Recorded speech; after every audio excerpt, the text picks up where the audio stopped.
Welcome to the final debate of Polityka Insight and Geremka Center conference. American comedian John Oliver had once hosted a TV program where he invited just the best human beings available. He entitled it People Who Think Good. I would like to steal that title and invite our audience to the discussion of three brilliant minds who not only think good, but who will also make us think good. We are pleased to welcome Mrs. Heather Grabbe. Heather is a director of Open Society European Policy Institute in Brussels. I recommend her TEDx talks about the need for critical thinking and her publications about the democracy in Europe. Next is Mr. Ivan Krastev, chairman of the Center for Liberal Strategies and author. He's about to publish a very interesting essay about the post-pandemic Europe in Krytyka Polityczna in July. And we are also having with us Polish philosopher and essayist, I would call him a public intellectual, Mr. Tomasz Stawiszyński from Radio Tok FM. He started recently a very successful podcast called The Otherwise. It's really worth listening. Welcome. As an introduction, I would like to quote an observation from Barbara Tuchman's book, The Distant Mirror, in which she wrote about Black Death plague in 14th century. History of that century is full of deaths, horrors, wars, rebellions. And yet, Barbara Tuchman noticed that there was virtually no description of the plague itself. No author wrote of what actually happened during the plague to the people and how this horrific experience transformed the people and the society. Boccaccio, Petrarca never mentioned the plague. But we know that after this century of horrors, the revolution of Renaissance erupted. The known world was almost completely transformed into something different because of this pandemic. Today, we observe quite similar phenomena. We only talk about how COVID-19 transforms China into something bigger, how to restart economy, or whether COVID-19 will be a reason for collapse of Donald Trump administration. But there is little attention to what the plague actually means for the people, how the current plague transforms societies and civilization. You remember in the beginning of March, April, there was almost instant prophecies from many experts, many scholars who predicted, I quote, end of liberalism, end of globalization, rise of China, economic collapse on the scale of Great Depression. Sometimes between May and June, these predictions almost all of a sudden stopped. What happened? Why we were so scared? Will this pandemic will consequences at all? Can we sense any major global change looming on the horizon? Or is this pandemic just merely an event in the history rather than trend? With this general question, I would like to start our panel and give voice first to Mr. Stawiszyński. Thank you very much. First, I want to say that this is a great pleasure and great honor to be here in such brilliant company. So thank you for the invitation. Thank you very much. Well, I think that in the recent months, we've been dealing with very specific dynamics, and the history of coronavirus expansion in the West began with fantasy, then fantasy became a reality for a moment, and then it became fantasy again, and now we are living in the fantasy. In December and January, let's start with some chronology, we received information about some mysterious new disease, about the outbreak which was detected in China. But apart from a strict circle of specialists in this field, epidemiology, probably no one took this threat seriously. At most, it was news sounding for most of us as real as, I don't know, Stephen King's novel The Stand, a book that was soon to be considered, contrary to the author's intentions, truthfully saying, as prophetic. Well, it was those news. It was as real as a lot of movies about pandemics and other disasters that we watched with bated breath in cinemas or in the or on the screens of computers or our TV sets, and after the final subtitles we were breathing with a sigh of relief, because these kind of things like pandemics and such catastrophes happens only there in the fiction, never in the world around us. We thought so, I think. And then at the turn of February and March, reality accelerated rapidly and invaded our homes and our minds.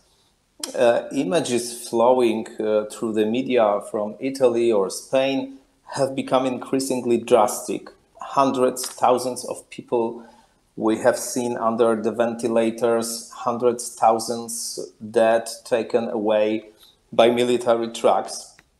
And it was disturbing and terrifying. And so we were frightened then. We stopped for a moment. And then we realized that something real is starting to happen there. And then the restrictions were introduced, first in Italy and Spain, France, then in other European countries. So we were locked in homes, cut off from contacts with loved ones, with close ones. We were terrified of the prospect of health loss or death, ourselves or our loved ones, and we painfully experienced, we may say, the decomposition of several myths which were very strongly established in the Western collective consciousness, or maybe we should say collective unconsciousness. And I think that first of all, the myth of the individual responsibility for one's fate was decomposed or deconstructed by that experience. That myth that I am the captain of my success and of my loss, that I am wholly and fully responsible for what's going on in my life and the place which I have in the social structure, in the economic structure also. So it was the first myth, I think, that was busted by this experience. And then the myth of immortality, which one may achieve with a proper diet and exercise, that we will live forever and we will be healthy when we will do certain exercises, or we will be devoted to the certain diet. But above all, I think what was in that experience in March, in April, in May also, I think that above all, the myth that we live in a relatively stable and rational reality, whose structure is prepared for various eventualities and crises. That myth was deconstructed above all, I think, because it turned out that it's exactly the opposite. It turned out that when one small disturbing factor appears, invisible virus, very, very small, the whole structure immediately falls out of the frame. And I think that this was pretty intense experience for a lot of us. So for you, then what the so for you it was about the control of the reality. I think that it was a very important part of that experience, that we don't have control. Not only we personally don't have control over our lives, but also the institutions who say that have the control doesn't have it exactly. But I think that we saw also something more even scary and more terrible. I think that we saw that this system we are living in is not designed for the old and the sick. I think that the virus showed it ruthlessly. We saw the dilemmas, the problems. Thank you, Tomasz. And what was this period for Mrs. Heder, Mrs. Grabbe? Thank you very much. Dziękuję bardzo. It's a pleasure to be with you today. So this period also made me think about history, like you, and think about the myths that we tell ourselves, that interdependence is always positive, that globalization brings wealth to everybody. There was plenty of myths that were busted, as Tomasz has just been pointing out. And I think what's really interesting in thinking about the historical parallel that you gave us at the very beginning, Piotr, is about the Black Death, is how much we tend to overestimate the change in the short run and underestimate the long-term change that it will have. Because the Black Death, it killed a lot of people, but the societal changes followed for centuries thereafter, because of the way that it upended, it completely turned on their head many of the structures of power and wealth in societies at the time. It's because of the Black Death, for example, that it was possible to have the peasants' revolt later, because there was a shortage of labor. So the peasants were able to sell their labor, to revolt and demand a higher price for their labor, because there were fewer people. But similarly, it allowed the Renaissance because you had the fixed systems of power and control through the church, through the feudal system, and so on, had all been changed as a result of the pandemic. And I think what would be interesting now is to consider which power structures have really been shaken and which ones remain still quite intact. And that's important because so much of the effects of this crisis on politics are the result of the intensification of trends that were already present. So one of those trends was a loss of trust in government, institutions, and in the capacity of governments. That's been going on for some time, after the kind of post-1989 consensus has started to crumble. And so in the short term, you saw the effects of people having more trust in governments, being willing to submit themselves to, for example, restrictions on their civil liberties during lockdown, and being willing to put up with privations and also to show more solidarity in their community. So a lot of really positive stories of, you know, great behavior by citizens and even by some politicians and companies during this period. But how long does it last for? Is it just something for a few weeks? And how quickly do the familiar structures of capitalism and of the familiar political structures just reassert themselves? We are seeing that happening. And that's quite important because of the way that citizens clearly expect the state to respond to this pandemic. And incumbent governments everywhere have done very well in terms of increasing their popularity because people turn to a source of authority and somebody who can take charge in an emergency like this.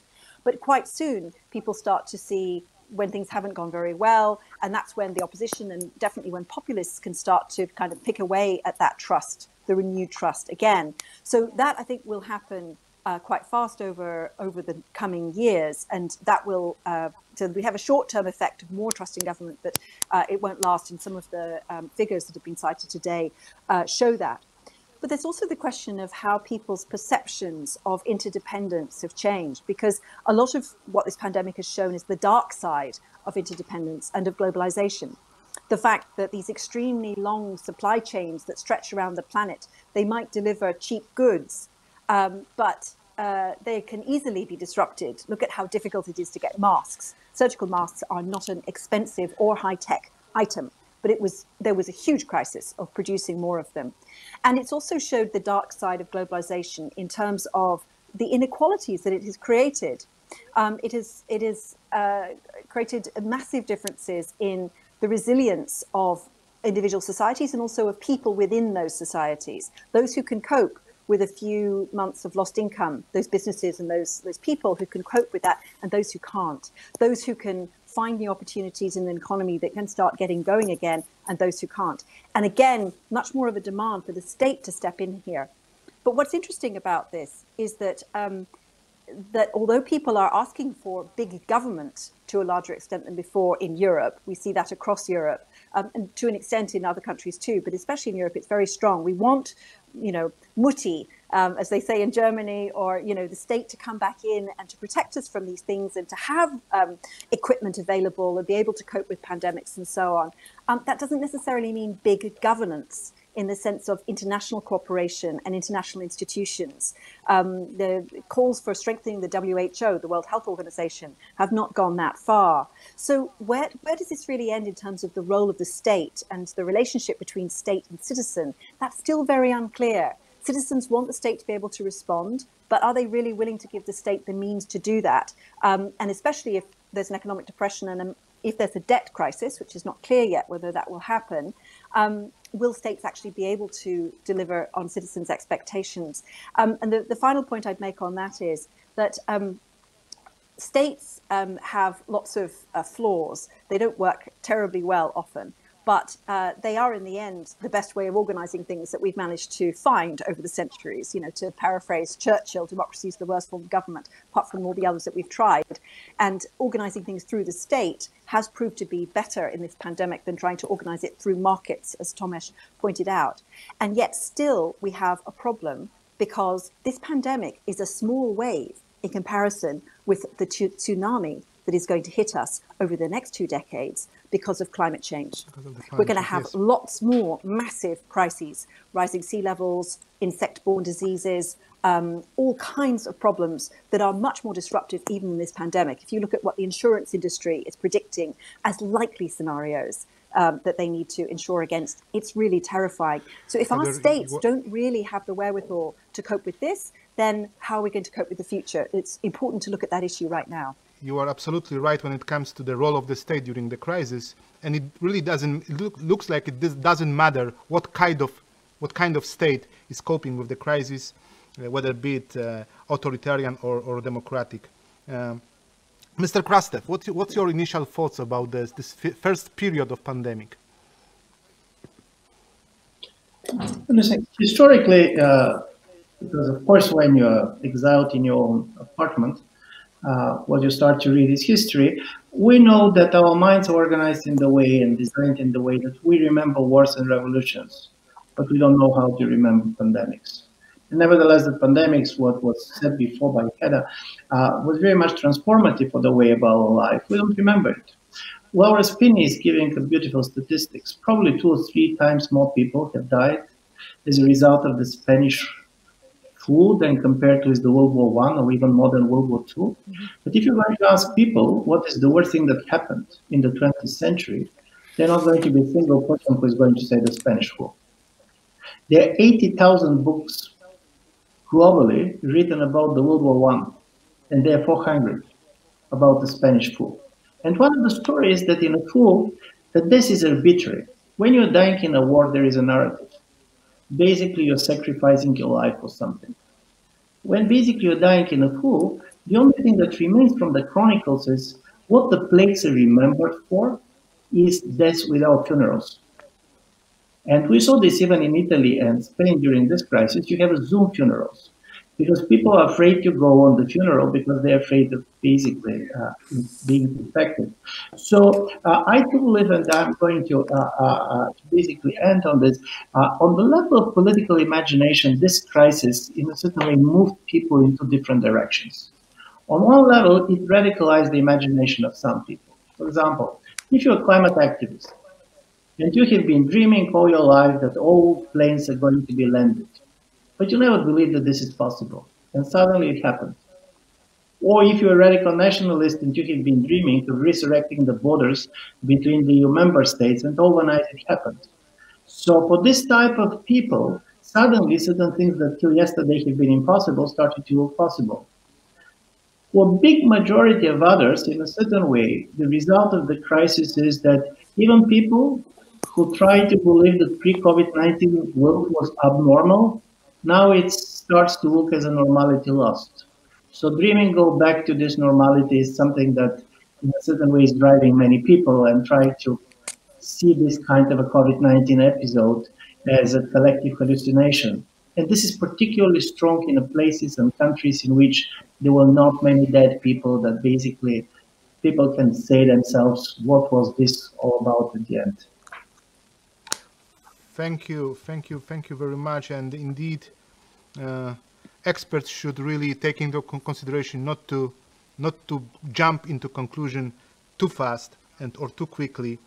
because as you just said, the outcome could be much bigger and much longer, and we should look at it from the broader, more distant perspective.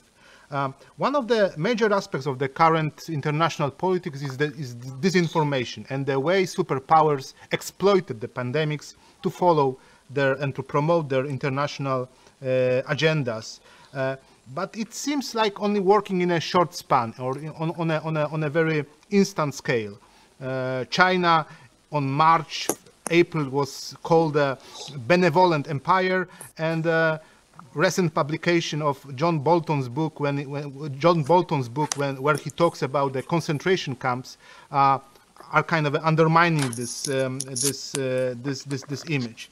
Even when Donald Trump seems to be unfit to deal with this crisis, people are in every capital of the world. People are protesting, demonstrating because of the tensions, because of the tensions between Afro-American communities and U.S. police, and it shows that United States, America, has still this appeal, world appeal. I mean, the general appeal of the very, very important country when it comes to culture, civilization, etc.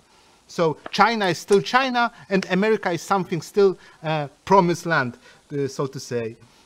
Disinformation seems to be working only on a short perspective, and as you mentioned before, the longer perspective is really frightening. The climate change, the outcome of this pandemic in a broader sense. I would like to hear your views on how the international politics cope with the questions of truth and falsehoods, especially how global institutions like European Union, United Nations, NATO can survive pandemic disinformation and post-pandemic turmoil. And we will start with Heather, the first answer, please. Well, thank you. It's a really difficult question, actually, because these are all institutions that were set up after the Cold War at a moment when there was a strong consensus among elites about what needed to be done and what were the new values after the Second World War on which Europe should be built. And also the United Nations, of course, came into being at that point in time. And these days we're in a very different period where elites no longer agree with one another. There are plenty of anti-establishment parties that come to power and which overturn some of the assumptions that political elites used to have about what is truth and falsehood, and where it's harder and harder in the information age for people to distinguish between truth and falsehood.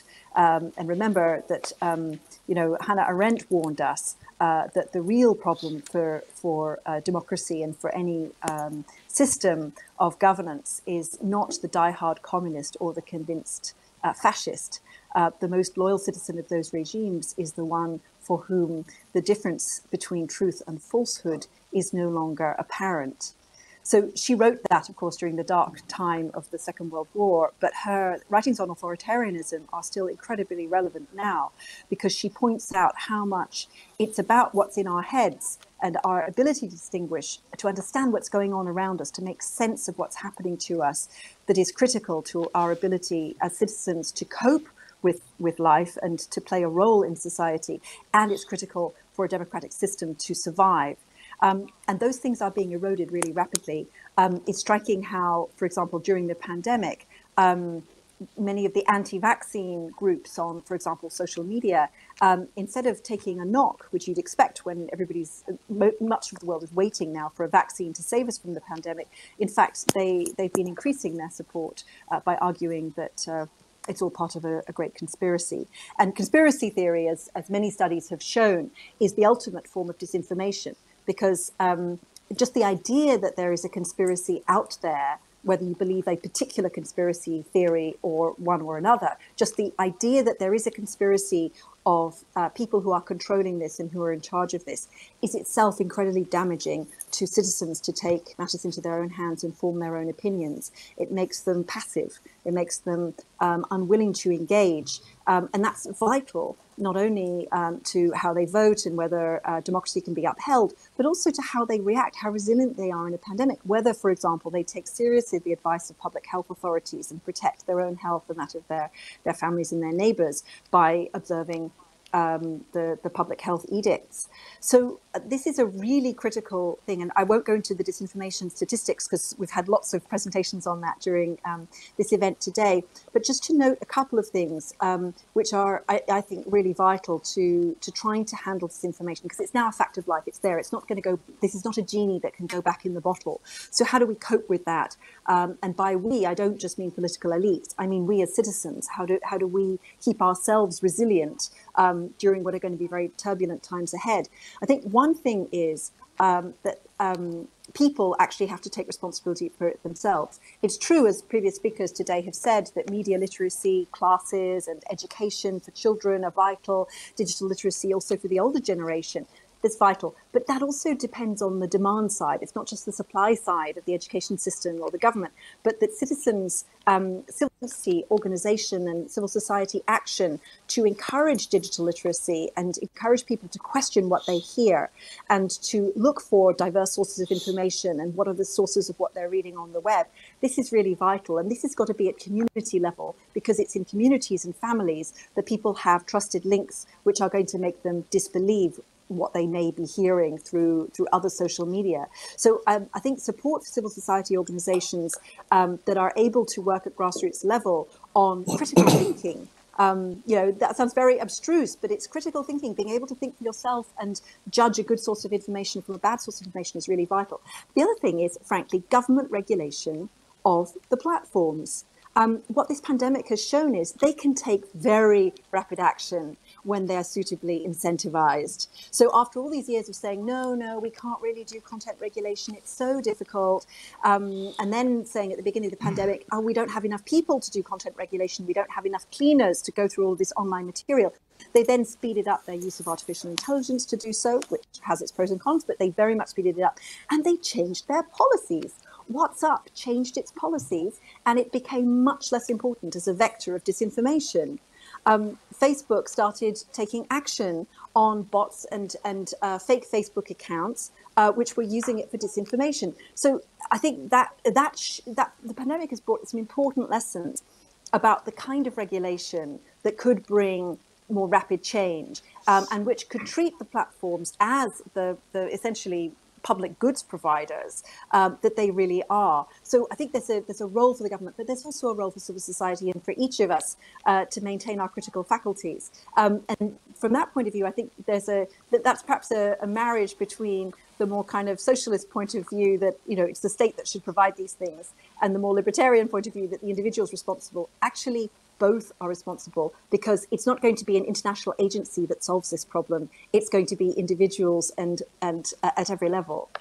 Thank you, Heather, for especially for mentioning conspiracy theories. I will ask Mr. Stawiszyński about it a little bit later. But Mr. Krastev first. You wrote this essay about the post-pandemic Europe, which will be published quite soon here, also in Poland. How would you describe Europe, especially European Union, after this pandemic? I mean, what is your description of the status of the institutions, but from the perspective of disinformation, of this propaganda war that's going on, and has this pandemics as a base? Listen, part of it, of course, is propaganda, but part of them is that some major disaster comes, and people are trying to look for explanations. If you go back to history, you're going to see that not only this pandemic, any epidemics created a huge variety of conspiracy theories, because this is a major disaster and we don't know who is the villain. People cannot live in a complex world when they're told that something is accidental. So they're trying to find the explanations. And also don't forget, we had a lot of free time. We have been staying in our apartments. We have time to read all these stories. So I'm not particularly surprised that you have this boom of conspiracy theories. It's quite interesting to see how they varied the favorite conspiracy theories from country to country. But one of the major things that happened when the pandemic started was the expectations, and I was also sharing this idea back then, that because of the nature of this crisis, we're going to see the return of the trust in experts and expertise.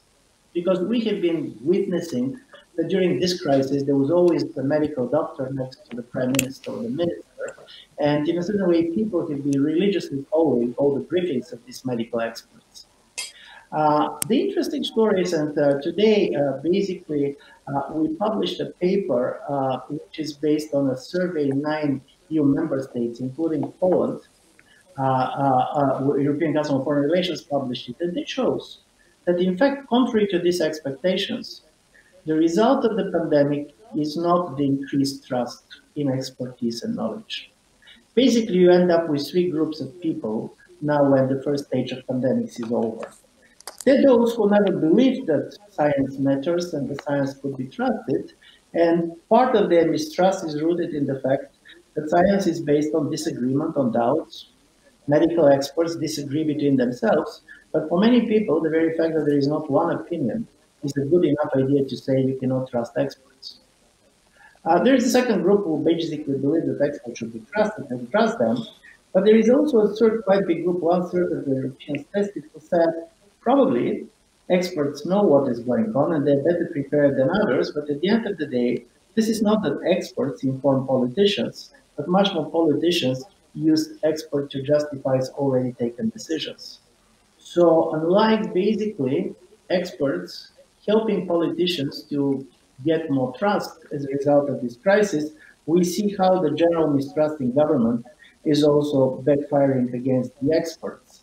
And from this point of view, something is critically interesting, and Heather touched on it. Listen, now if you listen to all our conversations, and we don't know when the crisis is going to be over, we don't know if it's going to be a second wave or not, and people are saying only when the vaccine is going to arrive, we can be sure that we can contain these pandemics.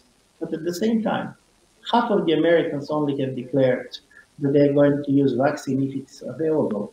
And even in many European countries, up to 1/3 and more of the public is like this.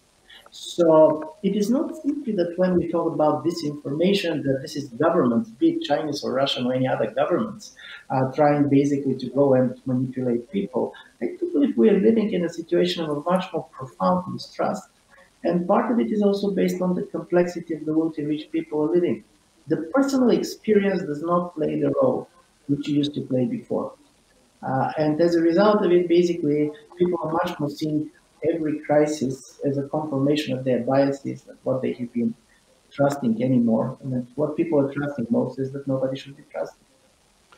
Well, Ivan, thank you very much, especially the fate of poor Dr. Fauci in the United States is quite an example for what you have said about experts and how they are being used by politicians to strengthen their agenda.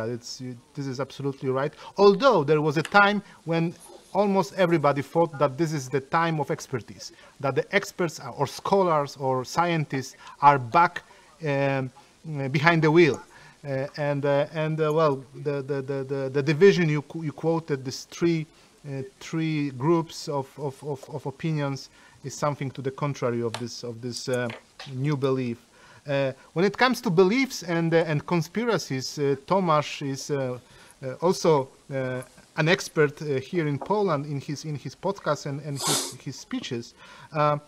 There was this interesting point you made in some other place, that conspiracies can become a religion, and that might be a kind of a interesting aspect of the conspiracy theories, which are the forms of the disinformation, obviously. Could you say something about this? I think it could be a very interesting point. Well, on the basic level, they have a similar role as religion. I will say about it in a few moments. But first of all, I'd like to say, in the context of our conversation here and what was said before, in the context of pandemic, that actually the pandemic crisis we are still in right now is the first such major crisis in the era of social media expansion. I mean, the last decade has been a time of giant technological leap and acceleration in that area, and the coronavirus crisis is the first big one during these years on such scale. But it is also a time of expansion of various conspiracy theories on unprecedented scale, and I think that we often underestimate the power of conspiracy thinking in modern world. We are used to see conspiracy thinking just as a form of misconception, but we underestimate the scale of that thing. And now conspiracy theories and a lot of public policy polls show that became something of a universally worldview, universally binding worldview. And in the virtual world we are living in, and we were living in during the pandemic, the credibility of a message or a thesis or something which is said depends on how attractive it is and how effectively it affects our emotions, not on whether it is reliable and proven. And of course, conspiracy theories, I think that this is important for us to consider this point, is not, or perhaps even not primarily, misconception. Conspiracy theories are also, or perhaps above all, narratives that help people discern the world. In that sense, they are similar to religion. They help to understand their own and other people's experiences, explain their own position, their own fate, or the position in the social hierarchy. So the education, I think, that teaches the rules of rational thinking, verification, and the difference between knowledge and ignorance is just one of the possible countermeasures here.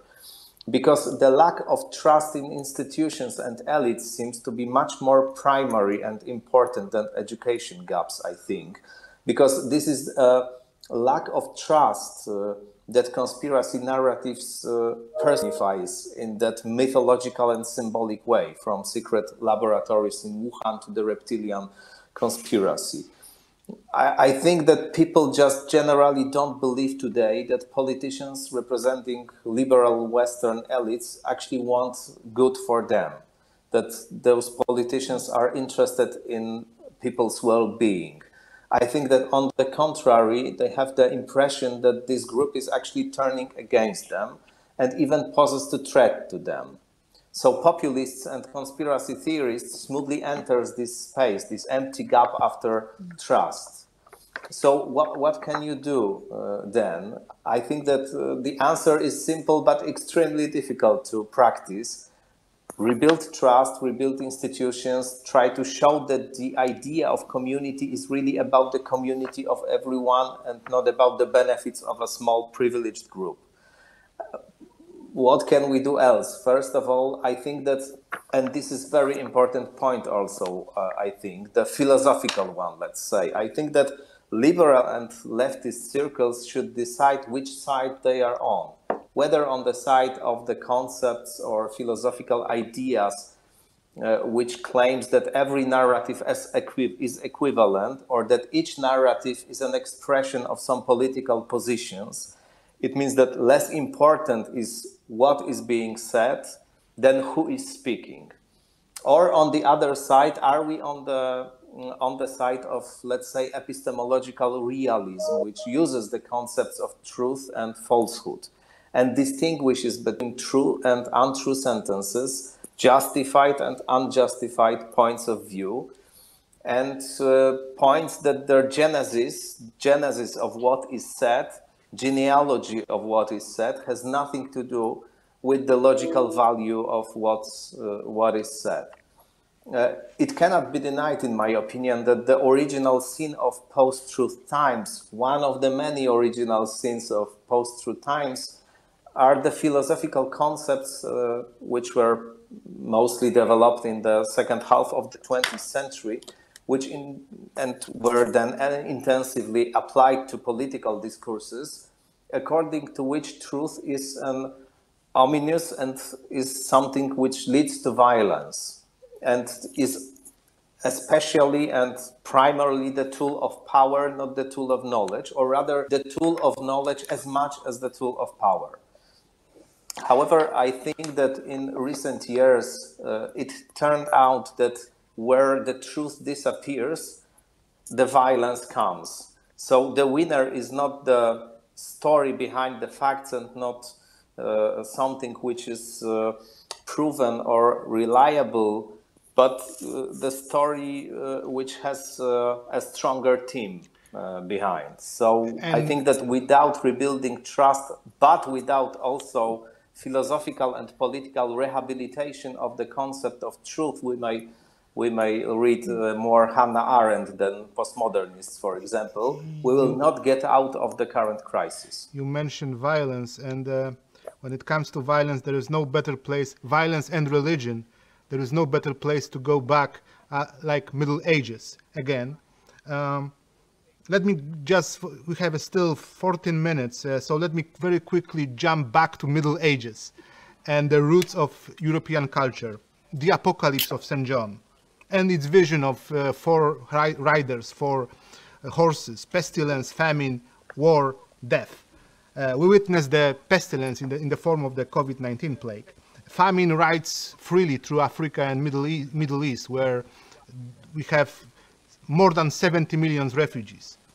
What about war? This is I think the most important question of all ages, but also, as Tomasz mentioned, after the truth collapses, the violence begins. Is there a possibility of war in a modern world? But I'm not mentioning these small, long wars that are ravaging places around the world, but I'm talking about this proper war, if you allow me. So, question of war. I would like to start with Mr. Krastev. Thank you. Listen, it's quite important to understand what is a proper war. Is it a nuclear? Is it the end of the world? Deutsche Bank recently came with their risk scenarios, and they basically claim that the possibility of a kind of a major military clash in the next 20 years is about 30%. Yes, you can do it, for sure. But this is also part of the story that we see. If you compare COVID-19 till now and see how many people have died, this is incomparable with the Spanish flu. This is, of course, incomparable with the Black Death. So what is really striking us is not what has really happened, but what could have happened. We're living in the world of projections. And this is normal because of the interdependency of the world, because of the complexity of the world. So we're in a situation exactly because everything becomes so destructive that we are doomed to overreact.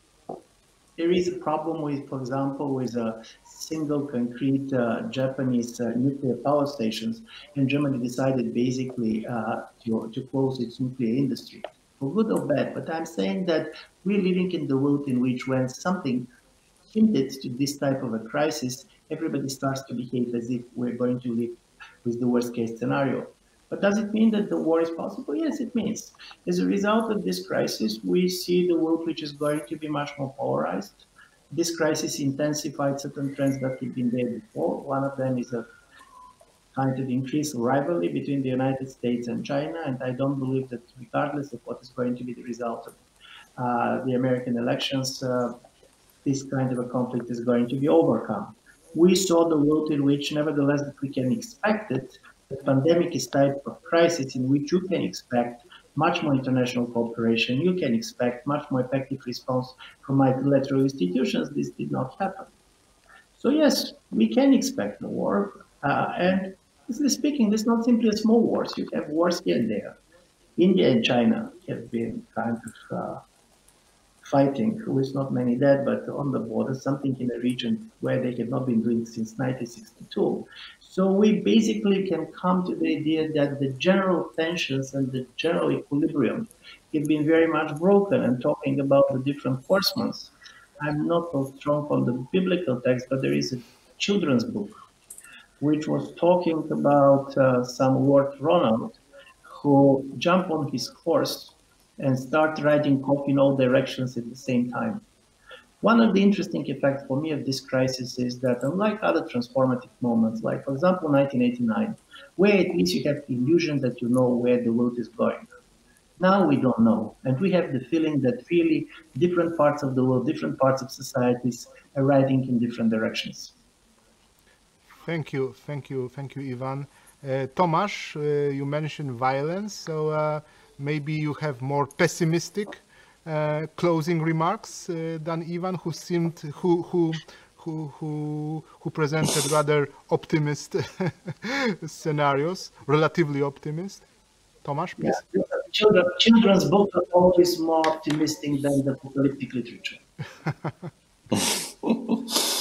Okay, so let me say very shortly that I always have in mind when I think about the war or hear about the war, a book which I think is one of the most profound insights into this theme.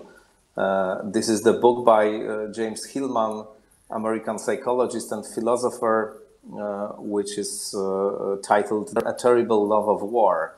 So Hillman writes in this book, on the contrary to many analyses by political philosophers or sociologists or psychologists, even social psychologists especially, and politologists also, on the contrary, that war is not just a matter of politics, it's not just an extension of politics pursued by other means, other tools, but this is also or primarily a case of imagination and a passion.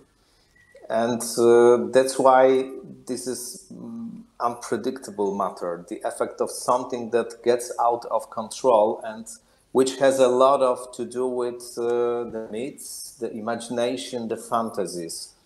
I remember also a book by Nicholas Goodrick Clarke, a historian of religion from Oxford, which is called The Occult Roots of Nazism. And he writes also that we underestimate some sort of fantasies, irrational impulses, and things like that, and the psychological dimension of the social processes. So let me just say that I think that considering that the Western imagination is very much rooted in the image of apocalypse and of violence, everything is possible, especially in the situation of such crisis which is before us, because we may only predict what's going to happen after lockdown and maybe after the second wave of the coronavirus. I think that we are right now we are facing maybe one of the most intense crises in the modern Western history. As you said, it's always a matter of perspective. I remember coming back from quite some time in Afghanistan and Iraq, and it was 2014 when my friends in Warsaw here were asking me, can we expect war because of what was happening between Ukraine and Russia? And again, that was a question of perspective.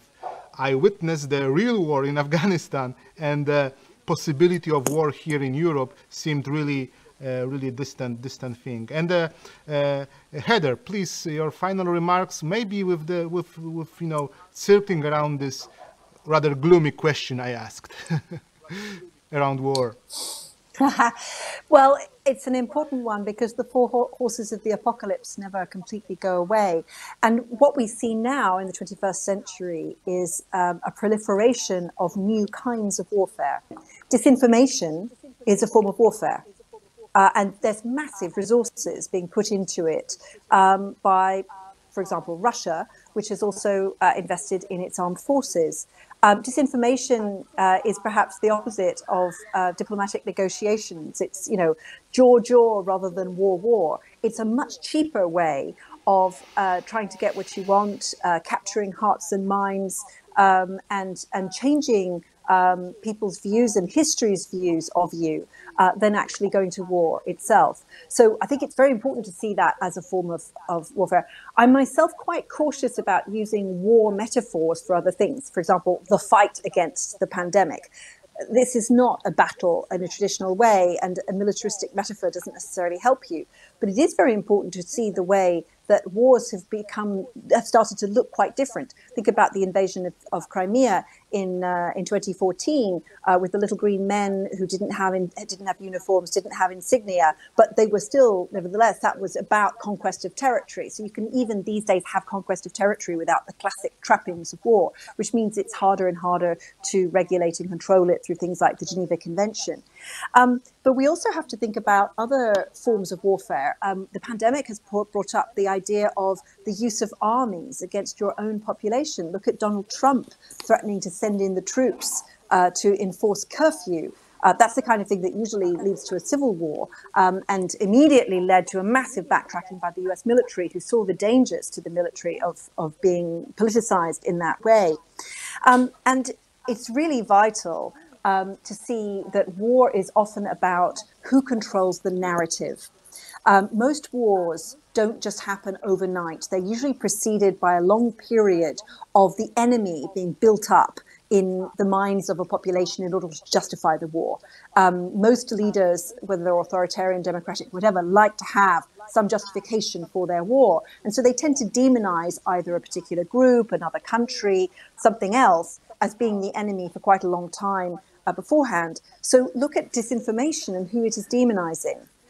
So the control of the narratives around the pandemic, who was at fault, who has propagated it, these are also really important to defining the enemy, and that tells you something about the risks of going to war. So look at how fast China started reacting against, for example, the United States Pompeo in one of the negotiations at international level, trying to claim that it should be called the Wuhan virus, and insisting on that appearing in the minutes of a meeting. So the shaping of narrative is itself a form of warfare, because it's all about justifying who's the enemy and who's on side. But of course, wars also happen accidentally. They can happen also there's all this build-up, but nobody expected a particular moment to spark it off. And of course, we always think about 1914 and the assassination in Sarajevo. But I think there's another interesting fictional one that has also sometimes become a reality. Evelyn Waugh, the British novelist, wrote a novel in 1938 called Scoop, in which a journalist manages to start a war because he just happens to arrive in the wrong place. He's supposed to be covering a war. He arrives in the wrong country.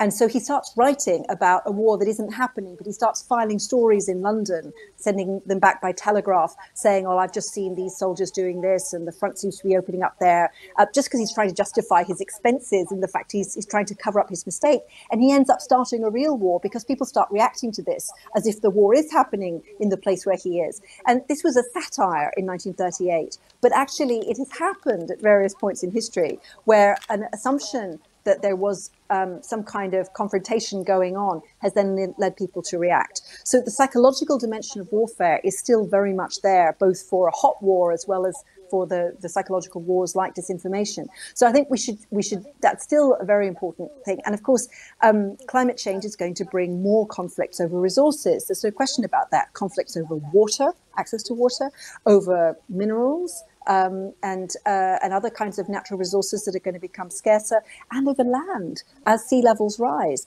So I think we should start thinking quite carefully about what prevents war beyond interdependence. The European Union was founded on the idea that countries that trade a great deal and have massive economic interdependence don't go to war against each other. And that's worked really well for 60 years between France and Germany. Will it continue to work when supply chains are shown to be so vulnerable and when everybody comes under pressure to maintain agricultural land, access to water of a kind we've never faced before? Will we, humanity, go back to the old ways of fighting physically over these things? or can we go back to, or can we move forward into ways of finding international agreements around them? Frankly, at the moment, the outlook is not very optimistic. It's less so than it was 20 years ago. So we need to start working on this before the crunch time happens. Let's hope for the better scenario. Ivan, Heather, Tomasz, I wish we could do this in a real time, because I can imagine the big round of applause at the end of this meeting. Thank you for the very insightful comments, sometimes quite humorous and quite witty.